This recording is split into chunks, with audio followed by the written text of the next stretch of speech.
Pagi itu, sinar matahari menembus celah tirai ruang tamu yang sederhana.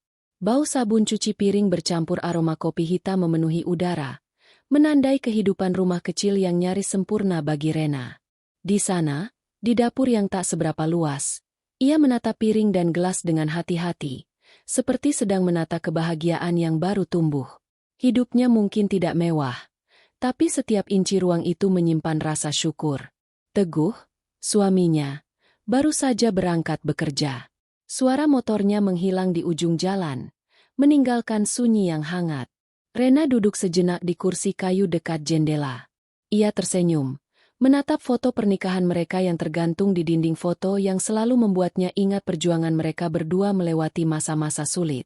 2 tahun sudah mereka menikah. 2 tahun yang diwarnai tawa, sedikit air mata, dan banyak belajar tentang arti sabar. Rena tidak pernah menuntut lebih. Ia tahu Teguh bukan pria yang bergelimang harta, tapi dia pekerja keras. Lelaki yang tidak banyak bicara, namun selalu menepati janji kecil seperti memastikan Rena tidak perlu khawatir soal belanja dapur, atau sekadar membelikan roti favoritnya sepulang kerja. Namun di balik kedamaian itu, ada satu hal yang sering mengusik batin Rena, sesuatu yang tak pernah benar-benar ia ucapkan, tapi selalu terasa seperti bayangan gelap di sudut pikirannya. Hubungan dengan mertuanya, Bu Sulastri. Dari awal menikah, Rena sudah berusaha menghormati dan menyayangi wanita itu seperti ibunya sendiri. Tapi entah mengapa, Bu Sulastri seolah tak pernah benar-benar menerima kehadirannya. Tatapannya selalu mengandung sesuatu yang sulit dijelaskan, bukan kebencian terang-terangan, tapi lebih seperti penilaian yang tak pernah berhenti. Menantu harus tahu diri. Begitu kalimat yang dulu pernah diucapkan Bu Sulastri saat Rena mencoba membantu di dapur pada lebaran pertama mereka. Kalimat sederhana, tapi nadanya tajam. Sejak saat itu, Rena berhati-hati dalam setiap gerak dan kata di depan mertuanya. Meski begitu, Rena tetap berusaha mencintai keluarga suaminya. Ia ikut setiap acara keluarga, membawa makanan kecil buatan tangannya, tersenyum walau sering tidak dibalas. Ia tahu Teguh sangat dekat dengan ibunya, dan Rena tidak ingin membuat jarak di antara mereka. Teguh sendiri sering berkata, "Ibu cuma keras di luar, tapi hatinya baik." Rena tidak pernah membantah. Meski dalam diam ia sering merasa lelah menahan sikap dingin yang selalu diarahkan padanya. Sore itu, setelah mencuci baju dan membereskan rumah, Rena duduk di teras sambil menikmati angin sore. Ia membuka ponselnya, membaca pesan dari Teguh. "Sayang, minggu depan mungkin aku dapat kabar soal bonus tahunan. Lumayan gede, kayaknya." "Alhamdulillah," balas Rena cepat. "Kita bisa mulai nabung buat rumah ya, biar nggak kontrak terus." "Hehe iya, aku juga kepikiran gitu. Tapi nanti aja ya. Aku mau bicarain dulu sama ibu." Rena terdiam. Ia menatap layar ponsel cukup lama, lalu menarik napas panjang. Ia tahu, soal uang Teguh memang selalu melibatkan ibunya. Sejak sebelum menikah, semua gaji Teguh dikirim ke Bu Sulastri dulu. Katanya, untuk dikelola bersama keluarga. Setelah menikah, kebiasaan itu tetap berjalan. Rena tidak pernah menuntut, karena menurut Teguh, itu bentuk bakti kepada orang tua. Namun, terkadang Rena merasa seperti orang luar dalam kehidupan suaminya sendiri. Ia tidak tahu pasti berapa penghasilan Teguh, berapa yang disisihkan, atau berapa yang dipegang ibunya. Rena hanya menerima jatah bulanan secukupnya untuk belanja rumah, dan ia menerimanya tanpa banyak tanya. Tapi kali ini, kabar soal bonus itu menyalakan harapan yang berbeda. Rena membayangkan punya rumah sendiri, tempat yang bisa ia tata sesuai keinginannya, tanpa harus menunggu izin siapapun. Bukan karena sombong, tapi karena ia ingin mandiri, lepas dari rasa sungkan yang selama ini mengekang. Beberapa hari kemudian, Teguh pulang kerja lebih awal. Wajahnya cerah, langkahnya ringan. Ia langsung memeluk Rena dari belakang sambil tertawa kecil. "Sayang, doamu manjur," katanya. "Bonusnya cair, dan nilainya di luar dugaan. Aku sendiri kaget." Rena tersenyum senang. "Alhamdulillah. Jadi rencana beli rumah bisa mulai ya?" Teguh menatap istrinya lama. Ada kebahagiaan di matanya, tapi juga keraguan kecil. Iya, aku juga pengen banget punya rumah. Tapi aku belum sempat ngomong ke ibu soal ini. Rena mendekat, menatap suaminya penuh pengertian. Kalau memang niatnya baik, ngomong aja. Guh, aku yakin ibu bakal senang. Teguh mengangguk pelan, tapi Rena tahu hatinya ragu. Ia paham betul, Bu Sulastri tidak pernah suka jika Teguh mengambil keputusan besar tanpa restu darinya. Bahkan saat mereka menikah pun, Bu Sulastri sempat keberatan karena menganggap Rena tidak cukup mapan. Namun malam itu, keduanya larut dalam kebahagiaan kecil. Mereka membayangkan rumah impian, membicarakan warna cat dinding, halaman kecil untuk tanaman, dan dapur yang cukup luas untuk 2 orang. Untuk sesaat, hidup terasa ringan. Beberapa hari berlalu, dan kabar baik terus berdatangan. Bonus benar-benar cair, bahkan lebih besar dari perkiraan. Teguh masih menunda memberitahu ibunya, dengan alasan ingin memastikan dulu pilihan rumah yang tepat. Mereka berdua mulai berkeliling komplek perumahan sederhana di pinggiran kota. Rena merasa seperti anak kecil yang menemukan dunia baru. Ia memegang tangan Teguh erat, menatap setiap rumah dengan mata berbinar. Di antara deretan rumah mungil itu, ada satu yang langsung membuatnya jatuh cinta. Dindingnya berwarna krem lembut, dengan jendela besar menghadap taman kecil.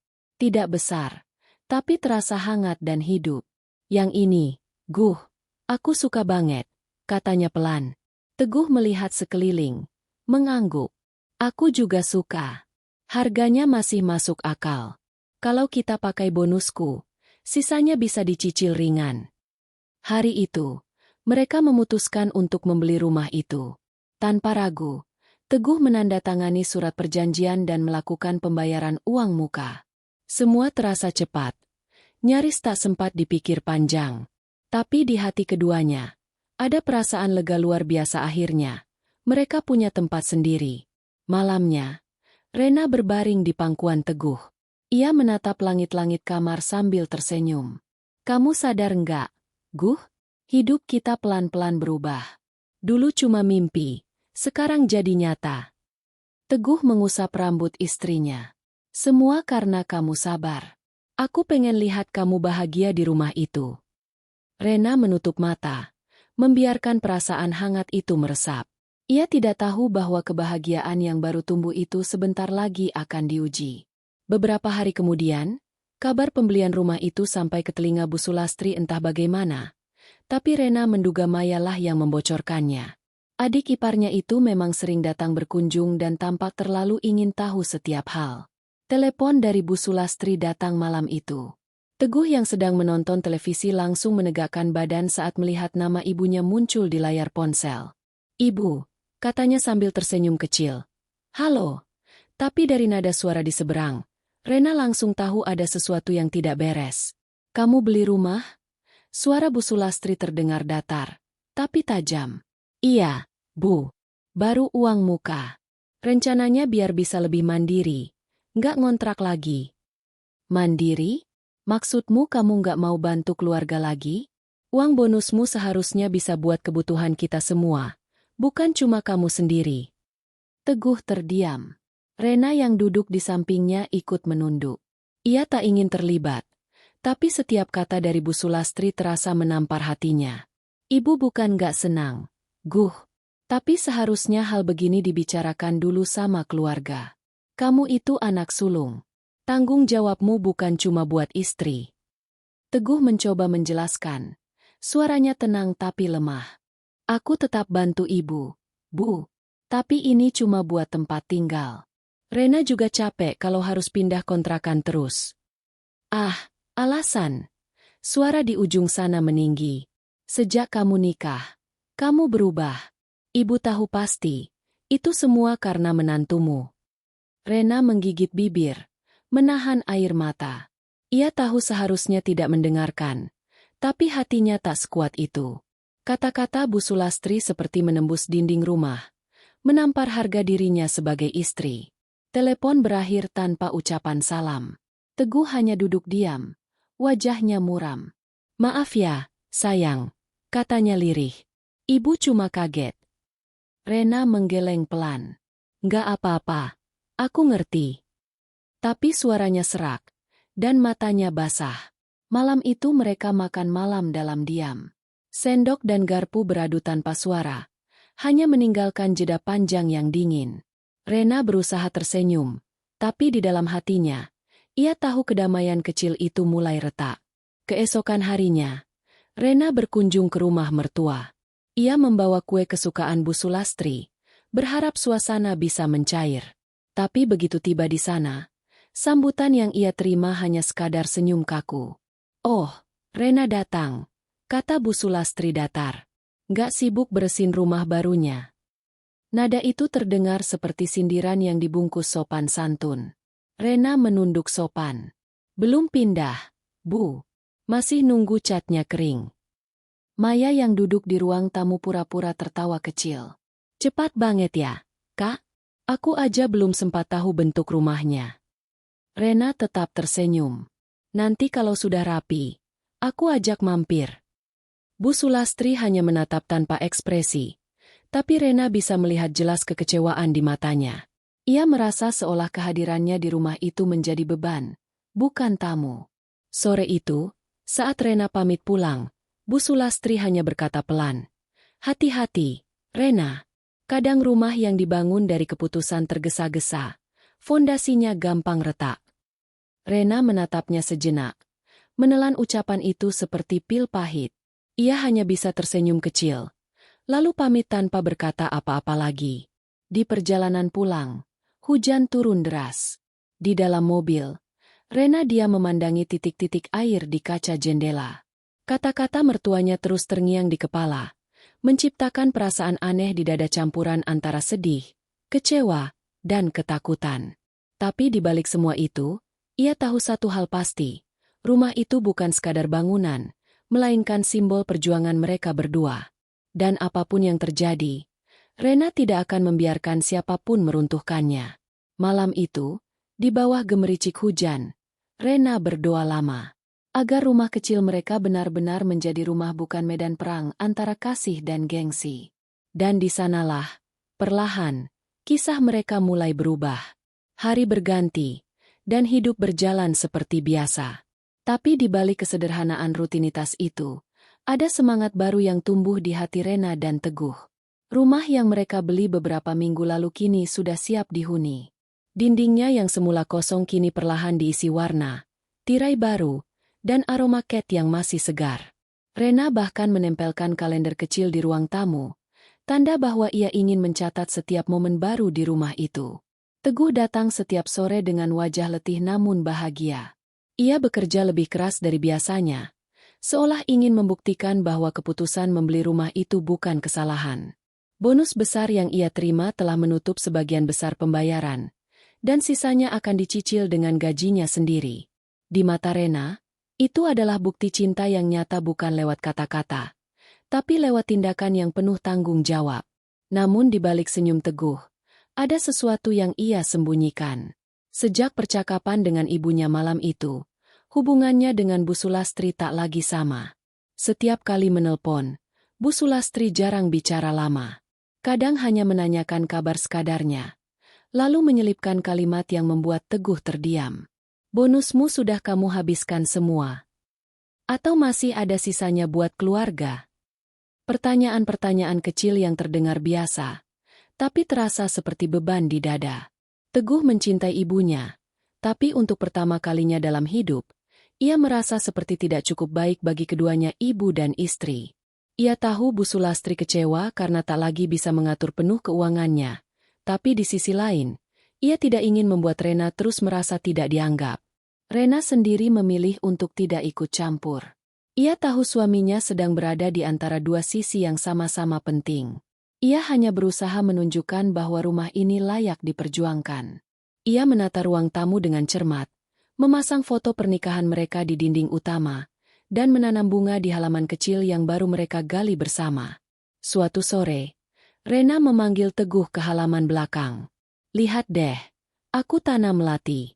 Katanya kalau di rumah ada melati, rezeki makin lancar. Teguh tersenyum kecil, menatap tangan istrinya yang kotor oleh tanah. Kamu selalu tahu cara bikin rumah ini hidup, Ren. Rena balas tersenyum. Aku cuma pengen kita punya tempat yang benar-benar milik kita sendiri. Teguh mengangguk pelan. Tapi kalimat itu justru menambah berat pikirannya. Ia tahu, di mata ibunya, kata milik sendiri berarti menjauh dari keluarga. Hari Sabtu itu, keluarga besar dari pihak Teguh datang ke rumah lama untuk acara arisan bulanan. Bu Sulastri menjadi tuan rumah seperti biasa. Rena awalnya ragu ingin ikut, tapi ia tahu, menolak datang hanya akan membuat gosip baru. Maka ia datang bersama Teguh, membawa kue talam kesukaan ibu mertuanya. Suasana rumah ramai oleh suara tawa dan obrolan. Tapi saat Rena masuk, suasana sedikit berubah. Beberapa kerabat melirik sekilas, lalu berbisik satu sama lain. Maya, adik iparnya, menyambut dengan senyum tipis. Wah, calon penghuni rumah baru nih, katanya, terdengar setengah menggoda, setengah menyindir. Rena tersenyum sopan, berpura-pura tidak paham maksudnya. Ia meletakkan kue di meja, lalu duduk di samping Teguh. Tapi hatinya terasa tidak tenang. Ia bisa merasakan tatapan Bu Sulastri dari ujung ruangan dingin, tajam, seolah menembus dinding kesabaran. Saat acara mulai santai, Tito, kakak Teguh, melontarkan komentar yang membuat semua mata menoleh. Guh, hebat juga kamu ya, bisa langsung beli rumah. Padahal baru kerja di situ 2 tahun. Bonusnya segitu besar ya? Nada suaranya ringan, tapi ujung bibirnya menyungging senyum yang sulit ditebak. Teguh tertawa kecil, mencoba meredakan suasana. Rezeki nggak disangka, Bang. Alhamdulillah. Tito melirik Bu Sulastri sekilas. Iya, tapi kasihan ibu dong. Biasanya kamu lapor dulu. Sekarang tiba-tiba udah punya rumah aja. Rena menunduk. Jantungnya berdebar. Ia ingin bicara, tapi takut salah ucap. Teguh hanya diam. Sementara beberapa kerabat mulai ikut berkomentar menyamar dalam bentuk keheranan. Cepet banget, ya. Sekarang menantu pintar ngatur. Mungkin. Dulu waktu belum nikah, Teguh nggak kayak gini. Kata-kata itu menggantung di udara seperti asap tebal yang tak bisa diusir. Rena merasa pipinya panas, meski ia terus menunduk. Ia tahu, semua itu diarahkan padanya. Bu Sulastri akhirnya bicara, dengan nada tenang tapi penuh tekanan. Saya nggak melarang anak saya beli rumah. Tapi harusnya dia tahu, setiap keputusan besar keluarga itu sebaiknya dibicarakan. Ibu ini bukan orang lain. Ruangan hening. Teguh menarik napas panjang. Maaf, Bu. Saya cuma ingin bikin Rena lebih nyaman. Kami nggak bermaksud apa-apa. Tapi kelihatannya ibu nggak diajak bicara, kan? Seloroh Maya dengan nada manja. Teguh menatap adiknya sekilas, tapi tak membalas. Rena ingin berdiri dan keluar dari sana. Rasanya sesak, tapi ia tahu, jika ia pergi, ia akan dianggap tidak sopan. Jadi ia duduk diam, membiarkan semua kata itu menancap seperti duri kecil di hatinya. Ketika acara usai dan mereka pulang, malam turun perlahan, membawa hawa dingin yang berat. Di perjalanan, tak satu kata pun keluar dari bibir mereka. Teguh memegang setir dengan wajah tegang. Rena menatap keluar jendela, menahan air mata. Sesampainya di rumah, Rena langsung masuk kamar dan duduk di tepi ranjang. Suara kunci pintu terdengar pelan. Teguh menghampiri, duduk di sebelahnya. Maaf, ya, katanya lirih. Rena tidak menjawab. Ia hanya menatap lantai, berusaha menelan perih yang mengganjal di tenggorokan. Aku cuma pengen hidup tenang, Guh, ucapnya akhirnya. Suara pelan nyaris berbisik. Bukan rebut kasih sayang dari siapapun. Teguh menunduk. Aku tahu, Ren. Aku juga cuma pengen kamu bahagia. Tapi sampai kapan kita harus ngerasa salah cuma karena pengen mandiri? Teguh tidak punya jawaban. Yang ada hanya diam panjang yang terasa menyesakkan. Malam itu, saat Rena akhirnya tertidur dengan mata sembab, Teguh duduk lama di ruang tamu. Ia menatap kunci rumah baru di tangannya, benda kecil yang seharusnya membawa kebahagiaan, tapi kini terasa berat seperti beban. Ia tahu langkahnya tak bisa diubah, tapi hatinya bimbang antara menjadi anak yang berbakti atau suami yang bertanggung jawab. Di luar, angin berhembus lembut, menggeser tirai jendela. Di kejauhan, rumah baru mereka berdiri tenang di bawah cahaya bulan sunyi, menunggu penghuninya datang. Dan entah mengapa, di mata Teguh malam itu, rumah itu tampak seperti lambang dari sesuatu yang lebih besar. Sebuah keputusan yang tak hanya mengubah tempat tinggal, tapi juga mengubah arah seluruh hidup mereka. Hujan turun deras malam itu, mengetuk atap rumah kontrakan mereka yang sebentar lagi akan ditinggalkan. Rena berdiri di depan jendela, memandangi rintik air yang mengalir pelan di kaca. Di tangannya ada segelas teh yang sudah dingin. Di kepalanya, suara-suara dari arisan minggu lalu masih bergema sindiran-sindiran halus, tawa yang terasa seperti ejekan. Ia mencoba melupakan, tapi semakin dihindari, semakin dalam bayangannya menancap. Teguh duduk di ruang tamu, menatap layar ponselnya yang gelap. Sejak kejadian itu, ia jadi lebih banyak diam. Ada jarak yang mulai tumbuh di antara mereka bukan karena kurang cinta, tapi karena terlalu banyak hal yang tak terucap. Ia tahu ibunya masih menyimpan kekecewaan, dan setiap kali mencoba menghubungi, nada suara Bu Sulastri terdengar semakin dingin. Rena berusaha menjaga ketenangan. Ia menata barang-barang, membungkus perabot, dan menyiapkan segala keperluan pindahan. Di tengah kesibukan itu, ada rasa bangga yang diam-diam tumbuh. Semua yang mereka miliki adalah hasil jerih payah mereka sendiri. Tak ada campur tangan siapapun. Tapi rasa bangga itu selalu diiringi ketakutan kecil, ketakutan bahwa kebahagiaan mereka tidak akan dibiarkan berjalan tenang. Beberapa hari kemudian, Bu Sulastri datang tanpa pemberitahuan. Kedatangannya mengejutkan. Rena baru saja selesai mengepel lantai ketika suara ketukan pintu terdengar keras. Saat dibuka, di depan berdiri Bu Sulastri dengan wajah datar, di tangannya tas besar, dan di belakangnya Maya membawa bungkusan kecil. Rena tertegun sejenak. Ibu datang, sendirian, tanyanya pelan. Sekalian mampir. Jawab Bu Sulastri datar. Ibu dengar kalian mau pindah minggu depan. Nada bicaranya bukan nada senang. Ada tekanan samar di balik setiap kata. Rena berusaha tetap sopan. Ia menyiapkan teh, mengatur posisi duduk, dan mempersilakan ibu mertuanya istirahat. Tapi suasana di ruang tamu terasa berat, seperti udara yang tertahan. Maya berkeliling rumah dengan pandangan meneliti. Kak, nanti kalau udah pindah, rumah ini mau dikontrakan lagi? Lumayan loh, banyak yang cari, katanya sambil tersenyum manis, tapi matanya berkilat penuh rasa ingin tahu. Rena hanya tersenyum tipis. Belum tahu, Mei. Kita lihat nanti. Bu Sulastri menatap mereka tanpa banyak bicara. Sampai akhirnya ia mengeluarkan selembar kertas dari tasnya, lembar rekening lama. Ia menaruhnya di meja, tepat di depan Teguh yang baru pulang dan belum sempat duduk. Ini sisa tabungan kamu, Guh. Ibu baru tahu kalau sebagian besar bonusmu udah diambil buat beli rumah. Rena membeku. Teguh menatap ibunya perlahan. Iya, Bu. Saya kan udah bilang waktu itu. Uangnya dipakai untuk DP rumah. Bilang? Kapan kamu bilang? Guh? Yang kamu lakukan itu bukan bilang. Itu sembunyi-sembunyi. Suara Bu Sulastri mulai meninggi. Rena menunduk, menahan napas. Hatinya mulai berdebar. Tapi ia tahu harus diam. Setiap kali ia mencoba menjelaskan sesuatu, semua akan berbalik menyalahkannya. Bu Sulastri menatap Rena sekilas, lalu kembali menatap anaknya. Ibu bukan mau ambil uangmu. Tapi kamu harusnya tahu, selama ini siapa yang bantu atur semua? Kalau bukan ibu, kamu nggak bakal bisa nabung sebanyak itu. Teguh menghela napas panjang.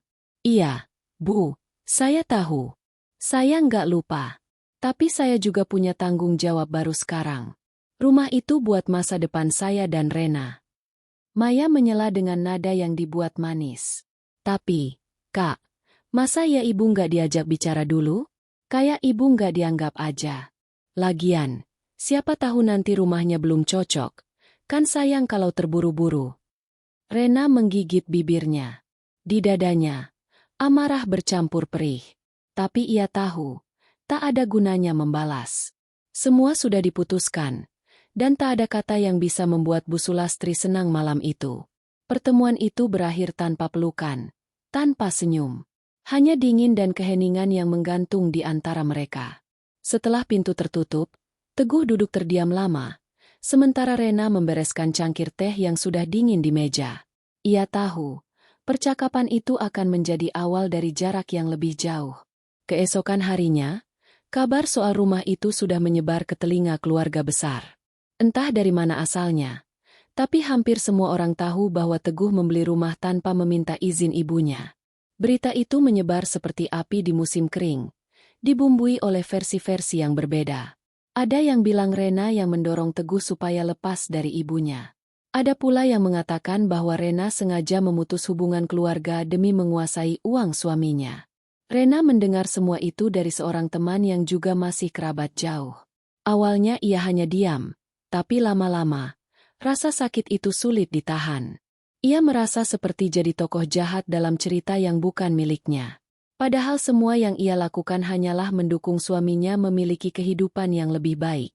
Malam itu, ia duduk di ruang tamu yang sudah setengah kosong karena barang-barang dipindahkan.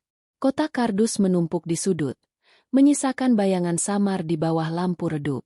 Di luar, hujan kembali turun, seperti menggema bersama hatinya yang remuk. Teguh menghampiri, duduk di sampingnya. "Aku tahu kamu sakit hati, Ren." Rena tersenyum pahit. "Aku nggak apa-apa. Tapi kamu kelihatan sedih." "Sedih karena aku nggak ngerti kenapa niat baik harus disalahpahami." Teguh menatap wajah istrinya, lalu menggenggam tangan itu erat. "Aku janji, setelah kita pindah nanti, semuanya bakal lebih tenang. Aku bakal benar-benar jaga kamu." Rena ingin percaya, tapi jauh di lubuk hatinya, ia tahu, masalah ini belum berakhir. Ia bisa merasakan sesuatu yang lebih besar sedang menunggu sebuah badai yang perlahan mendekat.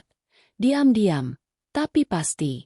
Beberapa hari sebelum hari pindahan, Rena pergi ke rumah baru sendirian. Ia ingin memastikan semua sudah siap. Rumah itu tampak indah di bawah sinar sore. Angin berembus lembut dari jendela yang terbuka. Untuk pertama kalinya setelah sekian lama, ia merasa damai. Namun ketenangan itu pecah ketika teleponnya berdering. Nama yang muncul di layar membuat dadanya bergetar. Bu Sulastri. Rena mengangkat. Suaranya pelan. "Halo, Bu." "Rena, Ibu mau ngomong langsung." "Kamu bisa ketemu Ibu besok di rumah bisa, Bu. Ada yang perlu Ibu sampaikan ada. Dan Ibu harap kamu datang sendiri." Nada suara itu dingin, tegas, tanpa ruang untuk menolak. Setelah panggilan itu berakhir, Rena duduk lama di ruang tamu rumah barunya yang masih kosong.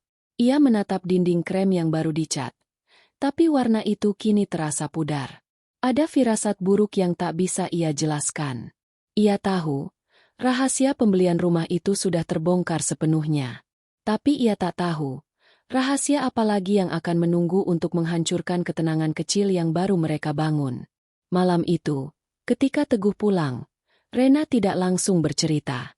Ia hanya memeluk suaminya lebih erat dari biasanya, seolah memeluk ketakutan yang mulai tumbuh di dalam dirinya sendiri. Di luar, hujan kembali turun, dan di antara suara petir yang jauh, Rena bisa merasakan, badai baru saja dimulai. Pagi itu udara terasa pengap, meski matahari belum tinggi. Rena menatap cermin di kamar, mencoba menenangkan dirinya sebelum pergi menemui Bu Sulastri seperti yang dijanjikan. Ia memilih pakaian yang sopan, blus krem dan rok panjang berwarna lembut agar tak memberi kesan menantang. Tapi di balik ketenangannya, jantungnya berdetak tak beraturan. Sejak semalam ia tak bisa tidur. Kata-kata di telepon Bu Sulastri terus berputar di kepalanya, seperti gema yang tak mau hilang. Teguh sebenarnya ingin ikut, tapi Rena menolak dengan halus. Ia tak ingin masalah kecil menjadi lebih besar karena salah satu pihak merasa dipermalukan. "Aku cuma mau dengar apa yang Ibu ingin bicarakan," ujarnya dengan senyum lemah. Teguh hanya mengangguk, meski hatinya tak tenang. Ketika Rena tiba di rumah mertuanya, suasananya terasa berbeda. Biasanya ada aroma masakan dari dapur atau suara televisi yang menyala. Tapi pagi itu rumah terasa sepi. Tirai ditutup rapat, membuat ruang tamu tampak lebih gelap dari biasanya. Bu Sulastri duduk di kursi rotan dekat jendela, sementara Maya berdiri di sampingnya, seperti pengawal yang diam tapi waspada. "Duduklah," kata Bu Sulastri pelan, namun nadanya dingin. Rena menurut. Ia duduk di ujung sofa, menunduk sopan, menunggu. Hening membentang di antara mereka selama beberapa detik yang terasa lama. Lalu, perlahan, Bu Sulastri membuka pembicaraan. "Ibu cuma ingin tahu satu hal. Rena, kenapa kamu tidak pernah bicara sama ibu sebelum membeli rumah itu?" Rena menarik napas pelan. Ia sudah mempersiapkan jawaban sejak malam tadi. "Saya dan Teguh tidak bermaksud menyembunyikan, Bu. Kami hanya ingin memberikan kejutan. Rumah itu bukan hal besar, tapi kami ingin ibu bahagia bahwa anak ibu sudah bisa berdiri sendiri." Bu Sulastri menatapnya tajam. "Berdiri sendiri? Dengan cara menyingkirkan ibu?" Kalimat itu terasa seperti cambuk. Rena ingin menjelaskan, tapi lidahnya keluh. Ia tahu, setiap kata yang ia ucapkan bisa diputar menjadi kesalahan. Maya tertawa kecil. Suaranya tajam. "Ibu juga tahu, Kak Rena. Kalau benar mau kasih kejutan, kenapa semua orang baru tahu dari orang luar? Keluarga sendiri malah yang terakhir." Rena menatap Maya sejenak, lalu menunduk lagi. "Saya tidak tahu berita itu bisa menyebar. Kami tidak pernah menceritakan ke siapapun, Mei. Tapi buktinya semua orang tahu," sahut Maya cepat. "Masa iya bukan kamu yang mulai?" Bu Sulastri mengangkat tangannya pelan, memberi isyarat agar Maya diam. Tapi wajahnya tetap tegang. "Rena, ibu tahu kamu mungkin merasa punya hak. Tapi kamu harus ingat, uang itu hasil kerja Teguh selama bertahun-tahun. Dan selama itu, siapa yang bantu mengatur semua? Ibu. Kalau ibu nggak jaga, nggak tabungin, kalian nggak akan punya modal sebesar itu." Rena mendongak. Matanya berkaca-kaca. "Saya tahu, Bu. Saya sangat berterima kasih. Tapi sekarang Teguh sudah berkeluarga. Kami cuma ingin punya tempat sendiri, tanpa membebani siapapun." "Membebani?" Suara Bu Sulastri meninggi. "Jadi selama ini kamu pikir tinggal di rumah ibu itu beban?" Rena membeku. Ia tahu ucapannya salah ditafsirkan. Tapi semuanya sudah terlanjur. "Ibu nggak keberatan kalian tinggal di sini. Ibu cuma nggak suka caramu. Rena, kamu terlalu diam. Tapi di balik diam itu kamu bergerak tanpa izin. Ibu bisa paham kalau kamu ingin mandiri. Tapi cara kamu seperti ingin memisahkan anak ibu dari keluarganya sendiri." Kata-kata itu menembus hatinya. Rena tak sanggup menahan air mata. Ia bukan ingin memisahkan siapapun. Hanya ingin hidup lebih tenang tanpa harus terus merasa diawasi. Tapi seolah apapun yang ia lakukan selalu salah. "Ibu, saya..." "Sudah, nggak usah menjelaskan lagi," potong Bu Sulastri cepat. "Ibu cuma mau kamu tahu, kamu boleh pindah. Tapi jangan ajak Teguh menjauh dari keluarganya. Ibu nggak mau anak ibu lupa siapa yang membesarkannya." Rena terdiam. Ia tahu percuma berdebat. Kalimat itu bukan sekadar peringatan, tapi ancaman halus yang dibungkus rasa sayang. Ia pamit dengan hati berat. Saat keluar dari rumah itu, langkahnya terasa seperti membawa beban batu di dadanya. Langit di atas mulai mendung, seperti meniru suasana hatinya. Angin berembus pelan, membawa aroma tanah basah. Setibanya di rumah, Teguh langsung menyambutnya. "Gimana, Ren? Ibu marah?" Rena hanya mengangguk pelan, lalu tersenyum agar suaminya tidak semakin gelisah. "Nggak apa-apa, cuma salah paham kecil." Teguh menghela napas lega, tapi di matanya terselip keraguan. Ia tahu, setiap kali ibunya marah, selalu ada luka yang tertinggal. Namun ia tak mau memperkeruh suasana menjelang pindahan. Hari-hari berikutnya berjalan cepat. Barang-barang sudah dikirim ke rumah baru, dan mereka mulai menata ruang demi ruang. Tapi setiap kali Rena memandang wajah suaminya, ia bisa melihat bayang kegelisahan di sana. Teguh sering melamun, lebih sering memegang ponsel, kadang tersenyum kecil lalu kembali termenung. Rena tahu, itu bukan karena pekerjaan. Ia tahu, Teguh sedang berusaha menenangkan ibunya. Tapi setiap kali telepon itu selesai, wajahnya selalu tampak lebih muram. Suatu malam, ketika mereka selesai makan, Teguh akhirnya berkata pelan, "Ibu masih marah, Ren." Katanya, "Aku berubah." Katanya, "Sejak nikah, aku jadi jarang pulang, jarang tanya kabar." Rena menatap suaminya dengan sedih. "Kamu nggak berubah, Guh. Kamu cuma hidup dengan caramu sendiri. Aku cuma nggak mau kamu disalahin terus. Kalau itu yang harus aku hadapi demi kita, aku sanggup." Tapi jauh di dalam hatinya, Rena tahu, ia mulai lelah. Setiap langkah yang mereka ambil seolah salah di mata orang lain. Setiap keputusan selalu berujung tuduhan. Hari Minggu sore, tanpa rencana, Bu Sulastri datang lagi. Kali ini tanpa Maya, tapi dengan wajah lebih dingin dari sebelumnya. Rena baru saja menjemur pakaian di belakang rumah ketika suara pintu diketuk keras. Ia segera membuka dan menemukan ibu mertuanya berdiri di sana dengan ekspresi sulit dibaca. "Ibu cuma mau lihat rumah kalian," katanya tanpa senyum. Rena mempersilakan masuk.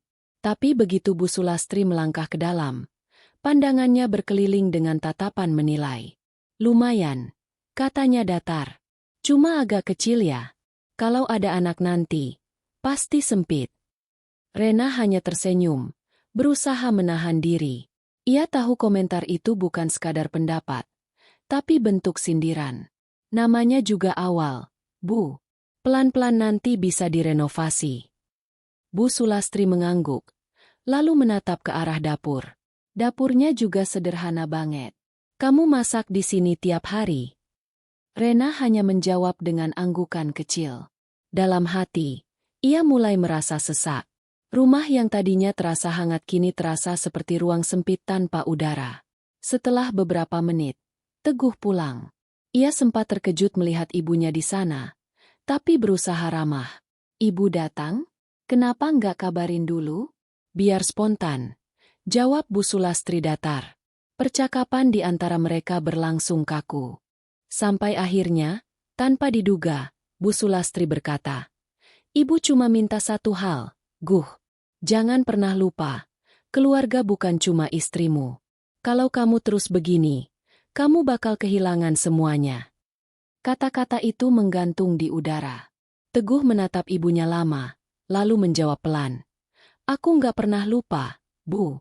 Tapi sekarang aku juga punya keluarga kecil yang harus aku jaga."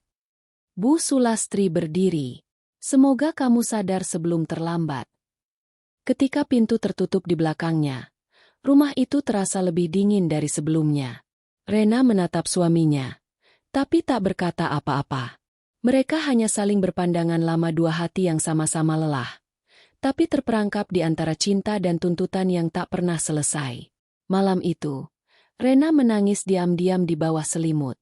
Ia tahu, pertengkaran pertama ini bukan yang terakhir. Ini hanyalah awal dari rentetan ujian yang akan datang, ujian yang akan menguji bukan hanya cinta mereka, tapi keteguhan mereka melawan luka yang dibuat oleh orang yang seharusnya menjadi keluarga. Waktu berjalan tanpa terasa. 2 bulan sudah Rena dan Teguh menempati rumah barunya. Di permukaan, kehidupan mereka tampak baik-baik saja.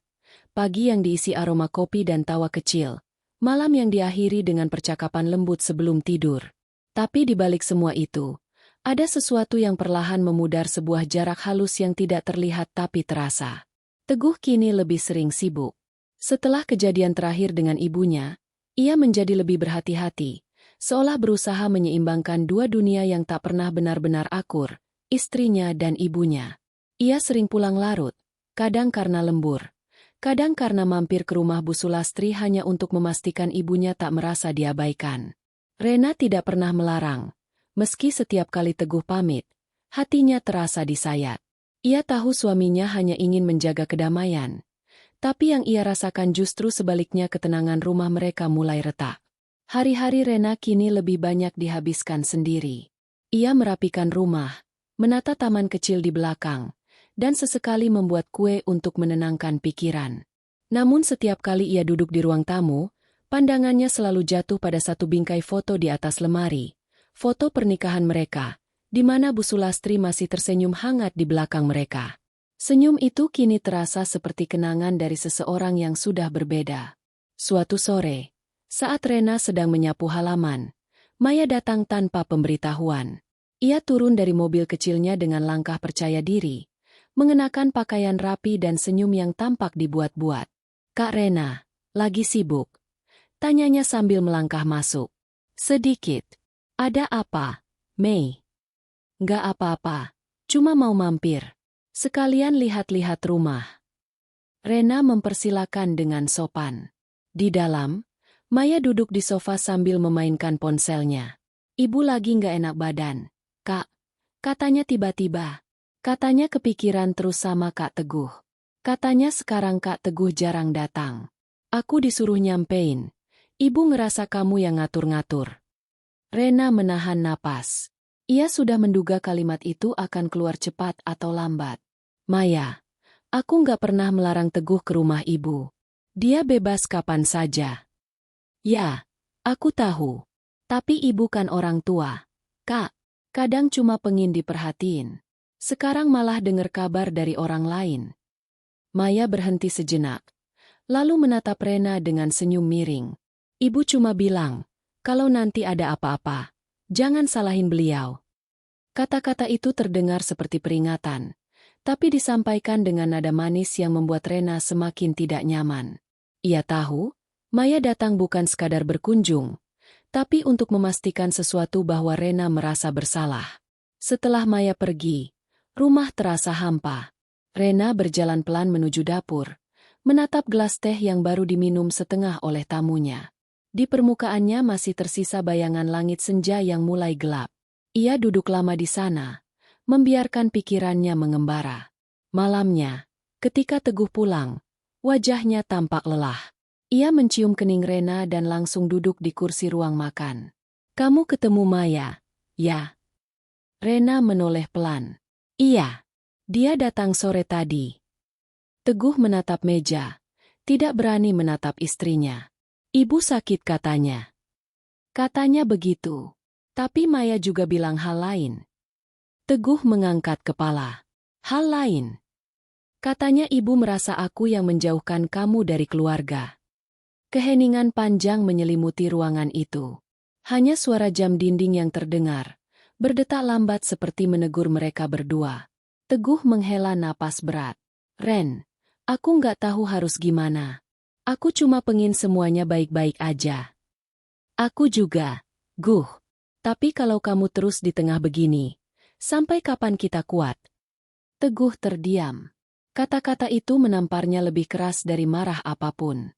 Ia tahu Rena benar, tapi ia juga tahu bahwa ia tak bisa begitu saja berpaling dari ibunya. Ia mencintai keduanya dengan cara berbeda, dan sayangnya, cinta itu sekarang justru menjadi sumber luka. Hari berganti minggu. Rena mulai merasakan perubahan kecil dalam perlakuan Teguh. Ia masih lembut, tapi lebih sering sibuk sendiri. Ada kalanya, saat Rena bercerita tentang sesuatu, Teguh hanya mengangguk tanpa mendengar. Kadang, Rena mendapati suaminya duduk termenung di teras, memegang ponsel lama sambil membaca pesan-pesan dari ibunya. Suatu malam, ketika Rena terbangun karena suara hujan, ia mendapati Teguh belum tidur. Ia duduk di ruang tamu, memandangi foto keluarga di ponselnya. "Kamu belum tidur?" tanya Rena pelan. Teguh tersentak kecil. "Belum. Ibu kirim pesan. Katanya kangen." Rena mendekat. "Kenapa nggak telepon aja?" Teguh tersenyum samar. "Udah. Tapi tadi ibu sempat bilang dia pengin aku sering pulang. Katanya rumah ini bikin aku berubah." Rena menunduk. Ia tahu kalimat itu bukan dari Bu Sulastri semata, tapi dari luka yang belum selesai. Ia mencoba menenangkan diri. "Kalau kamu mau pulang ke sana, pulang aja, Guh. Aku nggak akan marah." Teguh menatapnya lama. "Kamu yakin?" Rena mengangguk, meski dadanya sesak. "Aku nggak mau kamu ngerasa terikat di antara dua sisi." Teguh akhirnya pulang ke rumah ibunya esok harinya. Awalnya hanya 1 malam, tapi lalu menjadi 2, 3, hingga seminggu penuh. Rena tidak menelpon. Ia menunggu, berharap Teguh akan kembali dengan senyum yang sama seperti dulu. Namun ketika suaminya akhirnya pulang, wajahnya tampak berbeda. Ada sesuatu yang berubah, entah itu pandangan matanya yang lebih datar, atau caranya berbicara yang lebih singkat. Malam itu, mereka makan malam dalam diam. Sesekali Rena mencuri pandang, mencoba mencari jejak Teguh yang dulu. Tapi yang ia temukan hanyalah bayangan lelah dari seseorang yang terjepit di antara cinta dan kewajiban. "Guh," suara Rena pelan, nyaris bergetar. "Kamu masih bahagia di sini?" Teguh menatapnya, seolah pertanyaan itu terlalu berat untuk dijawab. "Aku bahagia, Ren. Tapi aku juga nggak bisa ninggalin ibu. Aku nggak minta kamu ninggalin ibu. Aku cuma pengen kamu tetap di sisiku tanpa rasa bersalah." Teguh menghela napas. "Aku lagi bingung, Ren. Ibu bilang kamu terlalu mengatur. Tapi aku tahu kamu nggak begitu. Aku cuma nggak tahu harus percaya siapa." Rena terdiam lama.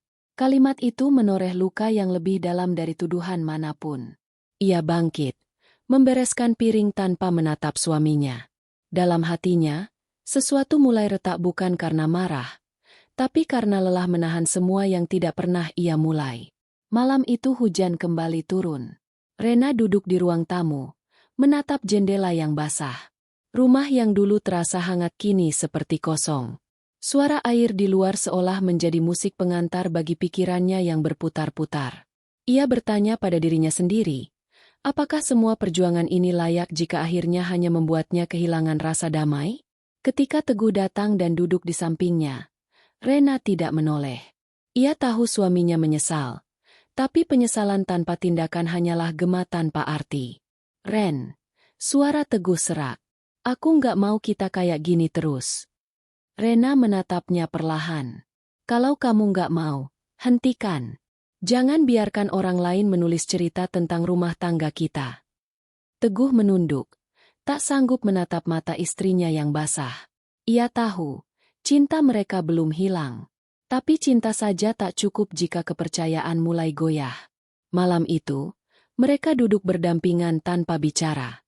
Dua hati yang sama-sama mencintai, tapi sedang belajar memahami bahwa terkadang, cinta pun bisa retak bukan karena benci, tapi karena terlalu banyak yang ikut campur di dalamnya. Dan di balik keheningan itu, Rena mulai sadar, mungkin ini bukan lagi soal mertua atau uang. Ini tentang harga diri seorang perempuan yang sudah terlalu lama diam. Dan tentang waktunya ia memutuskan untuk berdiri tegak meski harus sendirian. Hari-hari berlalu dengan keheningan yang tak biasa. Sejak pertengkaran kecil malam itu, Rena dan Teguh hidup seperti dua orang asing di bawah satu atap. Mereka masih berbicara, masih makan bersama, tapi ada jarak yang tumbuh di antara kalimat, seperti udara dingin yang tak bisa dijelaskan. Rena kini lebih sering diam. Ia mulai kehilangan semangat untuk menjelaskan apapun. Ia sadar, setiap penjelasan justru membuka ruang baru bagi salah paham. Kadang ia berpikir, mungkin dia memang satu-satunya cara bertahan tanpa harus terus terluka. Tapi di balik diamnya, pikirannya tak pernah berhenti bekerja. Ada hal-hal yang tidak masuk akal. Mengapa Bu Sulastri begitu keberatan dengan rumah yang dibeli Teguh? Mengapa seolah ada sesuatu yang disembunyikan di balik rasa tidak senangnya? Suatu sore, Rena berkunjung ke rumah mertuanya. Ia tidak memberi kabar sebelumnya, hanya membawa beberapa buah tangan dan niat tulus untuk mencoba memperbaiki keadaan. Namun ketika tiba di sana, rumah tampak ramai. Beberapa saudara sedang berkumpul di ruang tamu, dan dari luar, Rena bisa mendengar suara tawa yang mencurigakan. Begitu ia melangkah masuk, suasana langsung berubah. Tawa berhenti, pandangan berpaling padanya. Bu Sulastri duduk di kursi tengah, dengan ekspresi kaget yang cepat ia sembunyikan di balik senyum kaku. "Rena, kok datang tiba-tiba?" "Saya mau jenguk ibu. Katanya ibu kurang sehat." Bu Sulastri tersenyum tipis. "Iya, cuma masuk angin. Nggak usah repot-repot datang." Rena menatap sekeliling. Di meja ada beberapa amplop putih dan map besar. Ia melihat Maya duduk di samping Tito, kakak ipar yang baru pulang dari luar kota. Mereka berdua tampak kikuk, seolah menyembunyikan sesuatu. Rena menatap map itu dengan penasaran, tapi tak berani bertanya. Percakapan berlangsung singkat. Bu Sulastri menjawab semua pertanyaan Rena dengan kalimat singkat dan datar, tanpa benar-benar menatap wajah menantunya. Rena bisa merasakan dinding tinggi yang tak terlihat di antara mereka.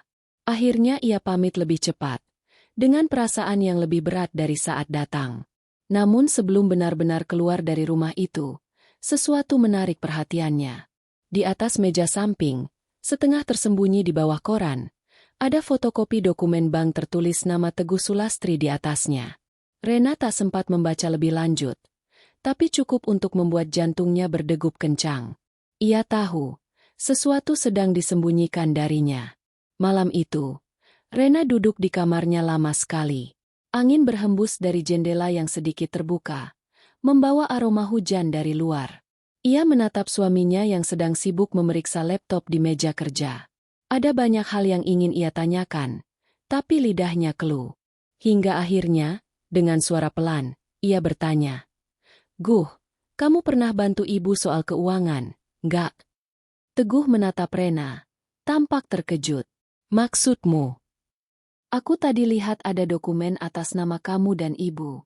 Kayak rekening bersama." Teguh terdiam sejenak, lalu menghela napas. "Oh itu. Iya, dulu waktu aku masih kerja di kantor lama, gajiku memang ditransfer ke rekening ibu. Aku percaya aja sama ibu buat bantu ngatur. Tapi itu udah lama." "Masih aktif?" tanya Rena pelan. "Aku nggak tahu," jawab Teguh sambil memalingkan wajah. "Kenapa, Ren?" Rena tak menjawab, tapi perasaan gelisah mulai tumbuh di dadanya. Jika rekening itu masih aktif, bisa jadi bonus yang selama ini mereka pikir utuh justru tidak sepenuhnya tersimpan. Dan jika benar begitu, maka alasan Bu Sulastri marah karena rumah itu mungkin bukan karena merasa tidak diajak bicara tapi karena merasa kehilangan kendali atas sesuatu yang selama ini ia pegang. Beberapa hari kemudian, tanpa memberitahu siapapun, Rena pergi ke bank yang namanya tertera di dokumen itu.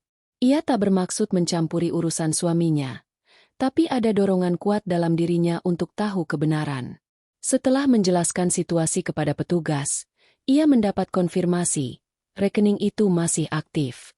Dan lebih mengejutkan lagi, ada transaksi besar keluar beberapa minggu sebelum mereka membeli rumah. Jumlahnya hampir separuh dari total bonus Teguh. Rena berdiri mematung. Dunia seolah berhenti berputar. Ia menatap angka-angka itu lama. Tak percaya. Jika uang itu diambil sebelum pembelian rumah, berarti selama ini yang mereka pakai bukan seluruh bonus, tapi sisa yang masih ada di tangan Teguh. Dan Bu Sulastri tahu itu. Saat ia berjalan keluar dari bank, hujan turun tiba-tiba. Rintik-rintik kecil membasahi wajahnya. Tapi Rena tidak beranjak. Ia hanya berdiri di bawah langit kelabu, mencoba memahami semuanya. Jadi, selama ini bukan tentang rumah, bukan tentang harga diri, tapi tentang uang. Tentang kendali yang perlahan hilang dari tangan seorang ibu yang terbiasa memegang segalanya. Malamnya, Rena tidak langsung bicara. Ia menunggu waktu yang tepat. Namun waktu itu tak kunjung datang. Teguh tampak lelah. Pikirannya jelas sedang di tempat lain. Hingga akhirnya, saat mereka duduk di meja makan, Rena memberanikan diri membuka suara. "Aku tahu soal rekening itu, Guh." Teguh menghentikan gerakannya. Sendok di tangannya nyaris jatuh. "Rekening yang atas nama kamu dan ibu," lanjut Rena tenang. "Aku nggak sengaja lihat saldonya di bank. Uangnya sempat berkurang sebelum rumah kita dibeli." Teguh terdiam lama. Wajahnya pucat. Matanya tak berani menatap istrinya. Lalu ia menunduk. Suaranya nyaris tak terdengar. "Ibu yang minta. Katanya butuh untuk bantu Tito buka usaha kecil. Aku nggak sempat bilang ke kamu waktu itu. Takut kamu salah paham." Rena memejamkan mata. Jadi benar. Semua amarah. Semua dinginnya perlakuan Bu Sulastri. Bukan karena rumah. Tapi karena merasa Haknya, tersentuh. Ia tak tahu harus tertawa atau menangis. Jadi selama ini kamu tutupin. Aku cuma nggak mau ribut. Ren. Aku pikir nanti bisa jelasin pelan-pelan. Rena menatapnya dalam-dalam. Kamu pikir aku nggak pantas tahu hal sepenting itu? Teguh tak menjawab. Ia hanya duduk di sana, terbungkam di tengah ruang makan yang kini terasa sesak. Hujan di luar mulai deras. Mengetuk kaca jendela seperti mengetuk hati Rena yang perlahan retak. Ia bangkit, melangkah ke jendela, dan menatap keluar. Air matanya jatuh tanpa suara. Bukan karena marah, tapi karena kecewa. Selama ini ia berjuang keras untuk diterima, untuk membuktikan bahwa ia bukan menantu yang egois. Tapi ternyata, kejujuran malah disembunyikan darinya oleh orang yang seharusnya menjadi sandaran. Teguh berdiri di belakangnya, mencoba menyentuh bahunya, tapi Rena bergeser pelan. Guh, suaranya bergetar tapi tegas. Aku bisa terima kalau aku nggak disukai. Tapi aku nggak bisa terima kalau aku nggak dipercaya. Kata-kata itu menggema lama di udara. Malam itu, Rena duduk sendirian di ruang tamu setelah Teguh tertidur. Lampu remang, suara hujan terus turun, dan di atas meja tergeletak map kosong tempat seharusnya semua rahasia disimpan. Ia menatapnya lama, sebelum akhirnya berbisik pada dirinya sendiri. Sekarang aku tahu semuanya. Tapi bukannya lega, yang ia rasakan justru lebih menyakitkan. Karena kebenaran, ternyata, bisa lebih tajam daripada kebohongan. Dan Rena tahu, setelah malam ini, tak ada yang akan sama lagi. Sejak malam pengakuan itu, Rena merasa rumah mereka bukan lagi tempat untuk pulang, melainkan ruang kosong yang dipenuhi gema masa lalu. Setiap sudutnya terasa asing, setiap benda di dalamnya seolah ikut menatap dengan diam. Teguh berusaha bersikap seperti biasa menanyakan apakah Rena sudah makan, menawarkan diri untuk menjemputnya sepulang kerja tapi semua terasa hambar. Ada dinding yang sudah terlanjur berdiri di antara mereka. Tak terlihat namun begitu nyata. Rena mencoba menahan diri untuk tidak terus-menerus mengungkit masalah itu. Ia tahu Teguh bukan orang jahat, hanya terlalu penurut, terlalu takut membuat ibunya kecewa. Tapi justru itu yang membuat hatinya perih. Bukan karena uang, bukan karena rumah, melainkan karena rasa percaya yang sudah tercabik halus, perlahan tapi pasti. Pagi itu, Rena duduk di dapur dengan secangkir kopi yang sudah dingin. Ia menatap keluar jendela, melihat hujan rintik turun di halaman. Dari ruang tamu terdengar suara ponsel Teguh berdering, lalu hening, lalu dering lagi. Teguh tampak ragu-ragu menjawab. Rena melirik sekilas. Nama Bu Sulastri terpampang di layar. Teguh menjauh sedikit saat berbicara, tapi suara ibunya cukup keras untuk terdengar. Guh, besok tolong datang ke rumah. Ada keluarga mau kumpul. Sekalian kita bahas soal usaha Tito itu.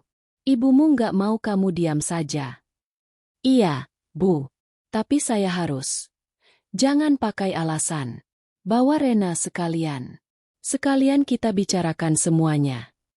Nada Bu Sulastri terdengar tegas, bahkan sedikit dingin. Teguh mengangguk pelan, meski ibunya tak bisa melihat. Setelah panggilan itu berakhir, Rena pura-pura tidak mendengar, tapi dalam hatinya sudah tahu, pertemuan itu tidak akan berjalan mudah. Hari berikutnya, mereka datang ke rumah keluarga besar itu. Dari luar saja, suasana sudah terasa menegangkan. Beberapa mobil terparkir di halaman, menandakan banyak saudara yang hadir. Begitu masuk, Rena langsung merasakan tatapan yang aneh, bukan tatapan hangat keluarga, tapi lebih seperti pandangan penilaian yang tajam, seperti sedang menimbang siapa yang benar dan siapa yang bersalah. Bu Sulastri duduk di tengah ruang tamu, mengenakan kebaya biru muda. Di kanan kirinya ada Tito dan Maya. Di meja depan, sudah terhidang teh dan kue, tapi tak ada yang menyentuh. Rena menunduk sopan, mencoba menahan perasaan gugup yang menekan dadanya. Rena, sapa Bu Sulastri dengan nada datar. Ibu ingin kita bicara baik-baik, supaya tidak ada kesalahpahaman lagi di keluarga ini. Baik, Bu. Jawab Rena pelan. Tito cerita kalau kamu sempat ke bank, ya? Lihat rekening ibu dan Teguh. Rena terdiam. Ia tidak menyangka hal itu akan langsung dibuka di depan semua orang. Saya hanya ingin tahu, Bu, karena saya pikir itu berkaitan dengan bonus suami saya. Bu Sulastri mengangkat dagu. Kamu pikir ibu mengambil uang anakmu sendiri? Ibu ini membesarkan Teguh sendirian sejak bapaknya meninggal. Semua jerih payahnya ibu yang tahu. Kalau ibu minta sedikit untuk bantu Tito, apa itu salah? Kalimat itu menusuk seperti pisau. Semua mata kini tertuju pada Rena.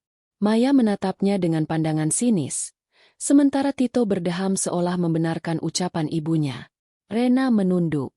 Saya tidak pernah menuduh, Bu. Saya hanya ingin tahu kenapa semuanya disembunyikan. Disembunyikan? Suara Bu Sulastri meninggi sedikit. Kamu itu menantu. Rena, menantu seharusnya tahu diri. Jangan merasa berhak tahu semua urusan keluarga besar. Teguh itu anak ibu, bukan milikmu seorang. Kalimat itu seperti tamparan.